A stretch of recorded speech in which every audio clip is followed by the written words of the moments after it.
मलिक साहब, आपने किसान कानूनों को लेकर लगातार सरकार को जो है दस्तक दी और लगातार प्रधानमंत्री को भी आप मिले थे। जी मिला था। मैं शुरू से उनके किसानों के पक्ष में बोलता रहा हूं और ये कोशिश करता रहा हूं कि मैं अपनी बात समझा पाऊं, लेकिन वो हो नहीं पाया। जब मैं प्रधानमंत्री जी से मिला तो उनका रवैया अड़ियल था, और मैं इसको कोई आरोप के तौर पे नहीं कह रहा हूँ, मतलब उनका रुख ऐसा था कि नहीं सुनेंगे नहीं। और उन्होंने मुझे कहा कि तुम जाओ अमित शाह से मिलो। मैं अमित शाह जी से मिला तो उन्होंने मुझे कहा कि लोग इनको मिसगाइड करते हैं नेता को हमारे, पर तुम मिलते रहो, हो सकता है किसी दिन तुम्हारी बात उनकी समझ में आ जाए। हालांकि अमित शाह उनका बहुत आदर करते हैं और बहुत आदर पूर्वक उनके लिए नाम लिया उन्होंने। आपने अपने बयान में बोला कि प्रधानमंत्री का रवैया अड़ियल था। लगातार 1 साल तक पूरे किसान कानूनों को लेके आंदोलन चलता रहा। क्या उसका क्या मायने थे? प्रधानमंत्री ने आपकी सुनी नहीं, या आपने लगातार क्या बोला उनको?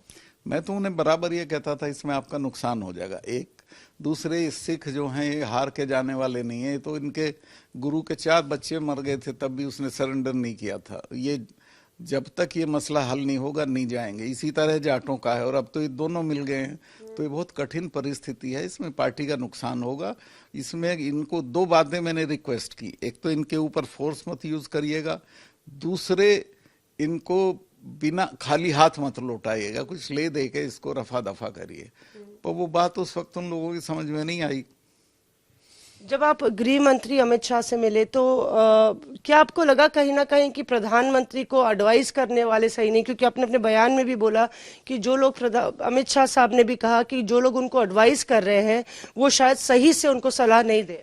ये नहीं, उन्होंने कहा कि इनको लोग मिसगाइड करते हैं, तो तुम भी मिलते रहो, किसी दिन तुम्हारी बात समझ में आ जाएगी। तो उसके बाद दोबारा आपकी मुलाकात हुई? मैं दोबारा पीएम से मिलने की हिम्मत नहीं जुटाई है, क्योंकि मैं कुछ झगड़ा सा हो गया था आपका? थोड़ा मिसअंडरस्टैंडिंग हो गई। मुझे लगा कि मैं इनको क्यों एनॉय करूं, अपनी बात कह दी, इस समय बाहर बोलने लगा। लेकिन फिर मैं लगातार आप इस पूरे मसले पर सरकार को आप बोल रहे थे। मन बना लिया था कि अगर ये मुझे कहेंगे, क्योंकि मुझे बनाया तो प्रधानमंत्री और अमित शाह नहीं था, अगर ये कहेंगे कि हमारे लिए अनकंफर्टेबल हो रहे हैं तो मैं 1 मिनट में गवर्नरशिप छोड़ देता।